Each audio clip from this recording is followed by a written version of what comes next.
Hello दोस्तों, मैं विमल स्वागत करता हूं आपका द ह्यूरिस्टिक चैनल पर। तो कल मैंने एक क्लास ली थी, क्लास नंबर 4 परसेंटेज की। उसमें 3 ही क्वेश्चन कराए थे, जिसमें 3-4 मिनट वीडियो चलकर फिर ऑडियो बंद हो गई थी। ठीक है, चलो मैं माइक ऑफ हो गया था, मैंने ध्यान नहीं दे पाया, तो भी वो वीडियो वहीं से उसकी ऑडियो थी वो चली गई। ठीक है, तो आज क्वेश्चन करते हैं। ठीक है, जो परसेंटेज लगभग 40 क्वेश्चन हो जाएंगे आज। ठीक है, अभी तक करा के, और 6-7 क्लासेज और होंगी, जिसमें ये परसेंटेज आपका पूरा खत्म हो जाएगा। ये खत्म हो जाने के बाद फिर जो यूपीएसआई में आए हुए क्वेश्चन है प्रीवियस ईयर के, वो मैं कराऊंगा आपके। क्लास को पूरा देखिए, ठीक है, और मेहनत करते रहिए। ये समय मतलब बहुत ही क्रूशियल टाइम, बहुत ही इंपॉर्टेंट टाइम आपके लिए है। ठीक है, फिर नहीं आएगा लाइफ में आपके निकल के। देखिए क्वेश्चन, यदि किसी संख्या का 20% दूसरी संख्या से घटाया जाए और दूसरी संख्या घटकर 70% हो जाती है, तो पहली संख्या और दूसरी संख्या का अनुपात ज्ञात करो। ठीक है, सपोज दैट दो संख्या हैं, एक संख्या कोई एक ए है और एक बी है। तो कह रहा है कि यदि किसी संख्या का, सपोज दैट ये वाली जो संख्या है पहली, ये ए है। ठीक है, अब कह रहा है कि किसी संख्या का 20%, सपोज दैट ए का 20% और बी से घटा दिया जाए, तो जो बी है वो या दूसरी संख्या घटकर 70% हो जाती है। समझिए, दो बातें हैं यहाँ पर। दो, एक तो यह है कि एक संख्या ए है और दूसरी संख्या बी है। अब कह रहा है पहले में कि अगर किसी संख्या का या ए संख्या का 20% दूसरी संख्या जो बी मानी हमने, इससे घटा दिया जाए, तो बी खुद घटकर 70% रह जाता है। इसको लिखते हैं, देखिए कह रहा है कि अगर ए का 20% बी से घटा दिया जाए, तो बी से हम क्या घटा रहे हैं, ए का 80%, ए का 20%, तो 20% ऑफ ए, मतलब हम ए का, ए में से कितना माइनस कर रहे हैं, बी में से ए का 20% माइनस कर रहे हैं। तो क्या बन रहा है, तो कह रहा है कि दूसरी संख्या घटकर 70% हो जाती है। दूसरी संख्या जो है घटकर कितनी हो जाती है, 70% हो जाती है। 70% हो जाती है अपनी की, मतलब अपने में ही संख्या घटकर कितनी हो जाती है, 70% रह जाती है, मतलब 70% ऑफ बी, या हिंदी में लिखेंगे बी माइनस ए का 20% बराबर बी का 70%। अब एक चीज देखिए, या तो हम इसको यहाँ पे बी को वैसे सॉल्व करें, या देखो ये जो v है, भाई कोई भी संख्या अपने में क्या होती है, 100% होती है। सिंपल सी बात, 100% होती है, आपको पता ही है। तो हम क्या करेंगे, b को ऐसे लिख लें। अच्छा, ऐसे लिख सकते हैं, देखो b इंटू 1, ऐसे लिख लिया। ठीक है, और 1 किसके बराबर होता है, 100% के बराबर। तो ये हो जाएगा आपका b, ये 100% b, यही बन इधर आ गया, minus 20% of a equal to 70% of b। अब हमें क्या करना है, b वाले को हम इधर ले आएंगे, तो ये b प्लस का लिखा जाएगा, माइनस का हो जाएगा, और माइनस वाला नंबर उस साइड जाएगा तो प्लस का हो जाएगा। तो ये हो जाएगा 100%, ऐसे 100% ऑफ b, और इधर आएगा ये माइनस का हो जाएगा, 70% ऑफ b, और ये माइनस वाला जब उस साइड जाएगा तो प्लस का हो जाएगा, ये हो जाएगा 20% ऑफ a। देख लीजिए यहाँ पे 100% ऑफ बी से 70% ऑफ बी जाएगा, तो बचेगा 30% ऑफ बी, 30% ऑफ बी, और इक्वल में चल रहा है आपके 20% of A, 20% of A. Of का मीन्स, ऑफ का मीन्स क्या होता है, मल्टीप्लाई। ठीक है, तो हम लिख सकते हैं 30% इंटू बी और 20% इंटू ए। ठीक, देखो परसेंट से परसेंट कट गया, और एक जीरो से जीरो कट गया, तो आ गया फाइनली हमारे पास 3b इक्वल टू 2a, या a अपॉन b हमको लिख सकते हैं। अब इसको देखो लिखने की तरीका समझो, देखो b के साथ में क्या लिखा है, 3 लिखा है ना, तो 3 को हम ऊपर लिखेंगे, क्योंकि हम क्रॉस मल्टीप्लाई करेंगे। ऐसे क्रॉस को मल्टीप्लाई करेंगे तो 3 से ही मल्टीप्लाई करेगा, ऐसे 2 को यहाँ लिख देंगे। क्रॉस मल्टीप्लाई करते हैं भाई, तो 2a इक्वल टू 3b वही हो जाएगा, जो जिसके सामने है वो उसकी वैल्यू है। आपसे पूछा इन संख्याओं का रेशियो क्या होगा, पहली संख्या, तो a रेशियो b, पहले वाले के सामने वाली पहली वैल्यू है, दूसरे बी के सामने लिखे बी की वैल्यू है, तो ये इसका आंसर आ जाएगा 3:2। ठीक है, अगला क्वेश्चन है। क्वेश्चन जैसे एक बार लग गया तो एक दो बार लगाइए, क्वेश्चन लगाइए जरूर, नहीं तो आप मतलब भूल जाएंगे, क्योंकि मैथ जो है प्रैक्टिस से आती है, रटने से नहीं आती। प्रैक्टिस, जितना ज्यादा प्रैक्टिस करेंगे उतनी जल्दी आएगी, और एक बार अगर आपको बढ़िया से आ गई तो आप जल्दी भूलेंगे नहीं। और ऐसा एक सब्जेक्ट है जिसमें आप मतलब मैक्सिमम स्कोर कर सकते हैं सभी अदर अदर सब्जेक्ट के कंपैरिजन में। ये हुआ रीजनिंग हुई, ठीक है। और एसआई में तो ये बहुत इंपॉर्टेंट रोल करते हैं अपना आपका रीजनिंग और मैथ। और तीसरा सब्जेक्ट आप हिंदी संभाले रखिए।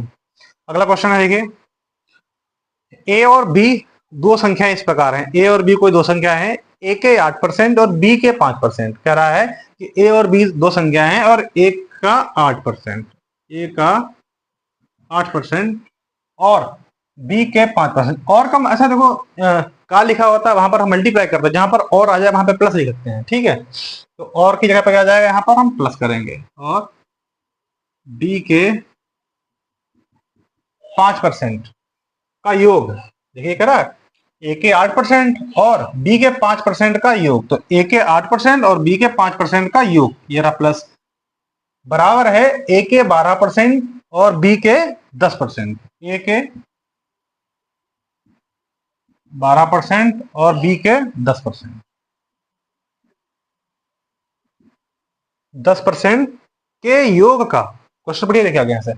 ए के 12% और बी के 10% के योग, इन दोनों का योग के 3/5 के 3/5 से हम मल्टीप्लाई कर देंगे। देखिए जो नंबर इधर लिखा है डिवाइड में, इधर आएगा तो मल्टीप्लाई में हो जाएगा। ये सारी कैलकुलेशन मन में करने वाली है, मैं समझा रहा हूँ इसलिए। अगर आप एक दो बार करेंगे तो मन में ही आपकी कैलकुलेशन हो जाएगी। तो 5 को इस साइड हम भेजेंगे, या इसको पहले ऐसे लिख लीजिए। देखिए इसको हम लिख सकते हैं ए की जगह पे मल्टीप्लाई आ जाएगा और ये आ जाएगा आपका 8% प्लस बी का 5% बराबर ए के 12% प्लस बी के 10% इंटू 3/5।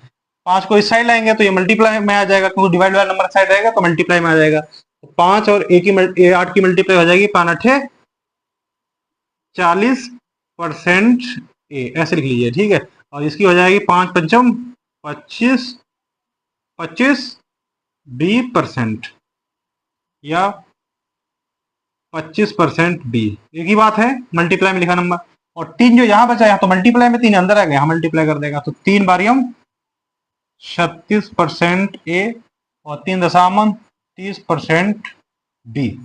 सारे नंबर जो सेम वेरिएबल वाले हैं उनको एक साइड में कर लो।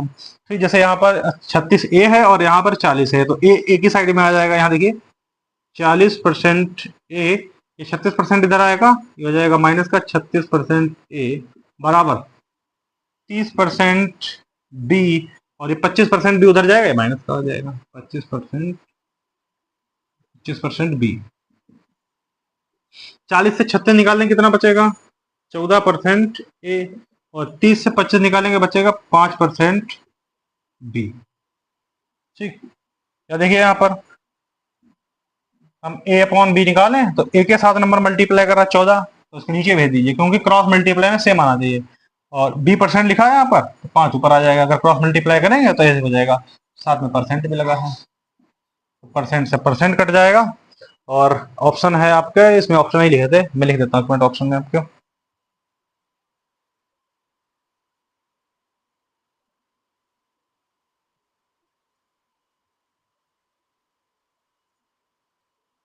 ऑप्शन है इसके, यहाँ पे लिखे, पहला है 6:11, सेकंड है 5:4, थर्ड है 11:6 और चौथा है 4:5। तो 5:14, इसमें कोई ना आ रहा है, कहीं मिस्टेक होगी भाई, को देख लेते जरा। देखो 5 8 40 पचम 25, ठीक है। 3 बारियम 36, 3 सामन 30, 40 से 36 जाएगा, 4 बचेगा, 14 नहीं बचेगा, ठीक है। तो ये यहाँ पे 4 आएगा, क्योंकि 36 से 40 से निकालेंगे 4 बचेगा। तो परसेंट से परसेंट हट गया, तो A/B, ए के सामने वाली ए की वैल्यू है और बी के सामने वाली बी की वैल्यू है, तो ये आ गया आपका A/5।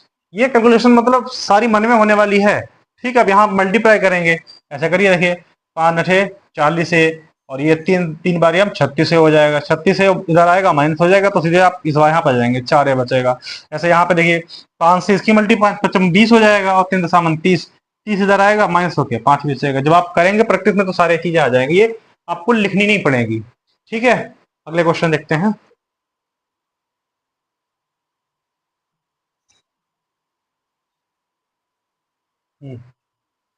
तो आज का क्वेश्चन नंबर 3 देखिए, इसमें कह रहा है ए का 34%, ए का 34% और बी का 45%। ए का और कोई संख्या दो है, एक संख्या ए है, एक संख्या बी। तो कह रहा है ए का 34% और दूसरी संख्या बी का 45% का औसत। मतलब ए के 34% का और बी के 45% का औसत। औसत का मतलब है जितनी संख्याएं हो उतने नंबर से नीचे डिवाइड कर देते हैं। तो यहाँ पर दो संख्या है ए और बी, तो ए का हम लेते हैं पहले, ए का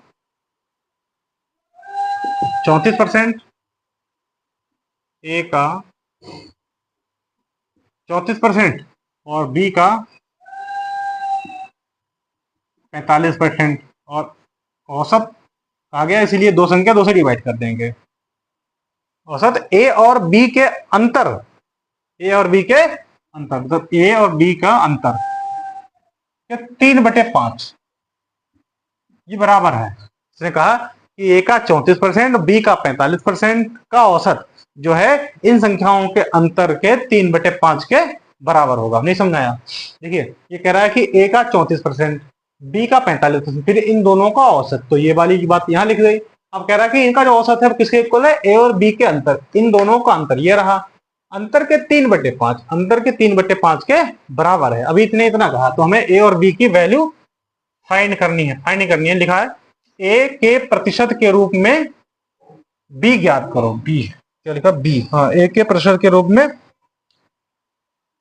ए के प्रतिशत के रूप में बी, हाँ बी ज्ञात करो, ये क्वेश्चन। ठीक, तो इसमें देखिए सॉल्व करते हैं। एक बार बताइए 3/5 किसके बराबर होता है? 3/5 जो होता है, 3/5 60% के बराबर होता है ना। इसको हम चाहे परसेंटेज में चेंज कर लें, क्योंकि हमारे पास दो परसेंटेज की वैल्यू, तो इसको भी अब देखो चाहे इसको हम परसेंटेज में निकल लें या हम परसेंटेज यहाँ उसको रेशियो में चेंज कर लें, तो हमारे लिए इजी पड़ रहा है। 3/5 इसको हम परसेंटेज में ले लेते हैं, 5 से काट देंगे, 20 या 60%। तो इसकी जगह हमने क्या लिख लिया, 60% लिख दिया। पहले 3/5 था, अब 60% हो गया। देखिए जरा, देखो दो को हम इधर भेजेंगे तो मल्टीप्लाई करेगा, तो ये हो जाएगा यहाँ पर 60। दो को जब इधर भेज देंगे तो हो जाएगा यहाँ पर 120।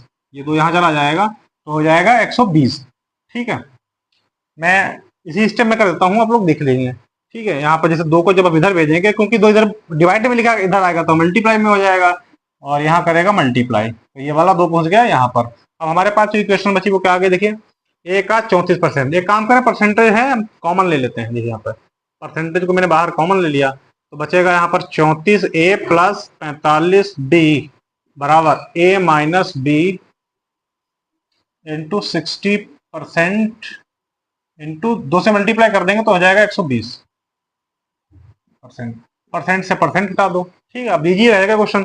अब देखिए यहाँ पर देखो जरा, 34a प्लस 45b और 120a की मल्टीप्लाई 120a, 120b की मल्टीप्लाई 120b। अब यहाँ देखो सारे नंबर उधर ले जाओ, या देखिए जैसे हम 34 से 120b को इधर ले आते हैं, 34a या 120a इधर इधर लिखा प्लस का है, इधर आएगा तो माइनस का हो जाएगा। 120a बराबर माइनस का 120b, और ये प्लस का 45 भी लिखा जाएगा, उधर जाएगा, ये माइनस का हो जाएगा, माइनस का 45b। ठीक है, तो 34 से 120 निकालें कितना बचेगा, 34 से 120 निकालोगे तो 10 में से 4 गया 6 और 11 से 3 गया 8, तो बताइए 86a माइनस का है। इधर 120 और 45 हो जाएगा आपका 165, तो ये हो गया माइनस का 165b। ठीक है, तो ए और बी का रेशियो आ गया हमारे पास, ऐसे लिखें ए और बी। तो ए के साथ मल्टीप्लाई करा 86, 86 हम नीचे ले गए, क्रॉस मल्टीप्लाई में वही उसी से मल्टीप्लाई कर देगा, 165 यहाँ ले लेंगे। ठीक, तो ये रेशियो आ गया। अब हमसे यहाँ पे पूछ क्या रहा है, ये बात इंपॉर्टेंट लिखी, यहाँ तो निकाल देंगे, रेशियो पूछता तो 165 86 का रेशियो आ जाता। ये देखिए यहाँ लिखा इतना है कि ए के प्रतिशत के रूप में बी ज्ञात करो, ए के प्रतिशत के रूप में बी ज्ञात करो। एक्चुअल में ये पूछ रहा है कि जो बी है वो ए का कितना प्रतिशत है, बी है वो ए का कितना प्रतिशत है। ठीक है, क्या पूछ रहा है, जो बी है वो ए के कितने प्रतिशत का बी है। देखिए यहाँ पे किससे कंपैरिजन करा रहा है, हमें ए से कंपैरिजन करा रहा है भाई, ए के तो करा रहा है, बी है जो ए के, तो यहाँ पे आधार हमारे पास क्या हो जाएगा, ए हो जाएगा, ए के। ठीक है, बी जो है वो ए के कितने प्रतिशत है। ठीक है, मतलब जो 86 है, जो 86 है वो ए के मतलब 165 के कितने प्रतिशत है, तो 100 से मल्टीप्लाई कर देंगे। या तो आप इसको हम सॉल्व कर लें या फिर इसके ऑप्शन देख लेते हैं। देखो ऑप्शन देखेंगे इसके हम 25, 40, 52, 68 बहुत दूर दूर है। देखिए यहाँ पर भाई ये 165 का अगर हम आधा करें, 165 का हम हाफ करें तो कितना हो जाएगा, या तो इसको हम सॉल्व कर लें या फिर एक चीज देख लीजिए, 165 का आधा करें कितना हो जाएगा, 2 अट्ठे 16, 2 दूनी 4, 2 अट्ठे 16, 2 दूनी 4 और 2 पंचे 10।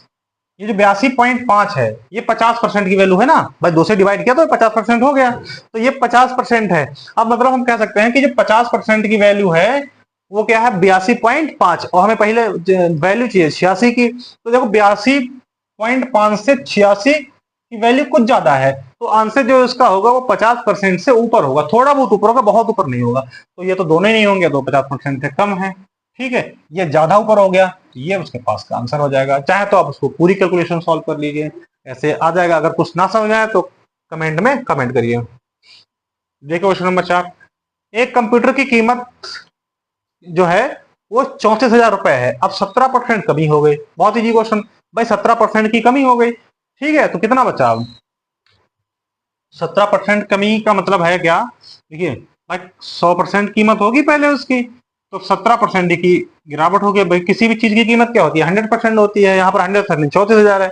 अब 17% इसमें क्या हो गई, कमी हो गई। 100% है, इसमें 17% कमी हो गई, तो कितना बचेगा, 83%। मतलब वो जो रुपया है वो कितने का आ जाएगा, 83% का आ जाएगा। और इसमें हमें वैल्यू दी गई, देखो यहाँ पर है कि कंप्यूटर की कीमत 34,000 रुपए है, तो मतलब ये जो वैल्यू है 34,000, ये 34,000 किसकी वैल्यू है, 100% की वैल्यू है। नहीं है समझ में, कोई भी चीज होती है वो 100% के बराबर होती है, तो इसमें जो कीमत है वो 34% है, और मतलब या कह सकते हैं 100% ये है, और 17% इसमें कमी हो गई, तो 17% कमी कहाँ हो गई, ये हो गई, बच्ची कितनी 83%। तो अब उसकी जो वैल्यू है वो 83% की निकालनी है, तो 34,000 हो जाएगी, ये हो जाएगी 100 की वैल्यू, तो ये हम 83% की वैल्यू।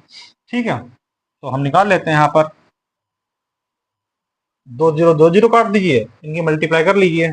ठीक है, मल्टीप्लाई करिए तो देख लीजिए, ऐसे देखो यहाँ पर 2 जीरो तो कट गया, हमारे पास 1 जीरो बचा, हमारे पास 1 जीरो बचा, तो आंसर हमारा वो हो जाएगा जिसमें 1 जीरो आया होगा। तो ये तो होगा ना, इसमें 2 जीरो, इसमें 2 जीरो, यहाँ 1 जीरो है, यहाँ 1 जीरो है। अब लास्ट डिजिट चेक कर लेते हैं, तो लास्ट डिजिट देखो जीरो तो ये आ जाएगा, और 3 और 4 की मल्टीप्लाई करेंगे, 3 चक्कू 12, तो लास्ट में हमें 2 यहाँ मिल रहा है, यहाँ मिल रहा है 8 है। चाहे तो आप पूरी मल्टीप्लाई कर लेना, ये आ जाएगा आपका 28,220। तो क्वेश्चन नंबर, इसका आंसर नंबर सी हो जाएगा। क्वेश्चन नंबर 5 कह रहा है, एक संख्या के 57% वृद्धि करने पर 942 प्राप्त होता है। एक संख्या है उसका 57% अगर हम बढ़ा दें तो 942 प्राप्त होता है। संख्या ज्ञात कीजिए। या तो आप संख्या मतलब ये भाई देखो, ऐसा देखो, दोनों तरीके बता दें, पहले ऑप्शन से देख लेते हैं। देखो कह रहा है कि इसमें 57% बढ़ा दे तो 942 हो जाता है। 57 को आप 50 या 60 मान लीजिए, हम 50% मान लेते बढ़ाते हैं एक बार। अब अगर इसका हम 800 का 50% बढ़ाएंगे, 50% का सीधा सा मतलब होता है उसका आधा कर दो। जैसे यहाँ पर 600 है, तो 600 का हम आधा कर दें, कितना हो जाएगा 400। तो अगर 50% बढ़ाएंगे इसमें तो कितना हो जाएगा, 1200 हो जाएगा। नहीं है समझ में, देखिए 800 है, 8 संख्या 800 है, और इसका हमें 50% और बढ़ा दें इसमें, मतलब 800 तो ही है और 50% और बढ़ा देंगे, तो 800 का 50% हो जाएगा 400, तो ये हो जाएगा 1200। ठीक है, तो ये भी नहीं होगा क्योंकि ये ज्यादा बढ़ रही है। 700 जगह 700 का अगर 50% बढ़ाएं तो हो जाएगा 350।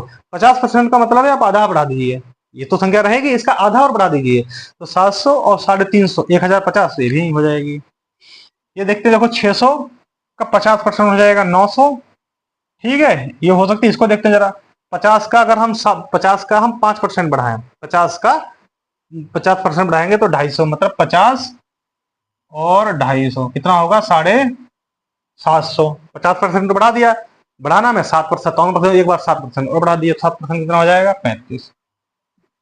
तो 5 और 3 8 7 785, ये भी नहीं है, तो आंसर हमारे पास 600 हो जाएगा। आप चाहे बढ़ा के देखिए, देखो 600, तो ये तो हमारी संख्या रही, 100% की वैल्यू है। 50% की वैल्यू और निकालेंगे तो कितना हो जाएगा, 300। और हमें 57% चाहिए, तो एक बार 7% और निकाल लेते हैं। 7% आज निकालेंगे तो 7 छंग भाई, इसका 600 निकालेंगे 7%, तो 7 छंग 42, तो 6 3 9 और 942, तो हमारे पास ये आंसर हो जाएगा। वैसे इसको और कैसे कर सकते थे, इसका बेसिक तरीका ये है कि एक संख्या है उसमें 57%, सपोजेड संख्या है हमारे पास 100%, इसमें 57% की वृद्धि कर दी, अब कितना हो गया हमारे पास, 157 हो गया। और बढ़ने पर संख्या हुई कितनी प्राप्त, 942, परसेंटेज में हमें क्या प्राप्त हुई, 157, तो 942 जो है वो किसकी वैल्यू है, 157 की वैल्यू है।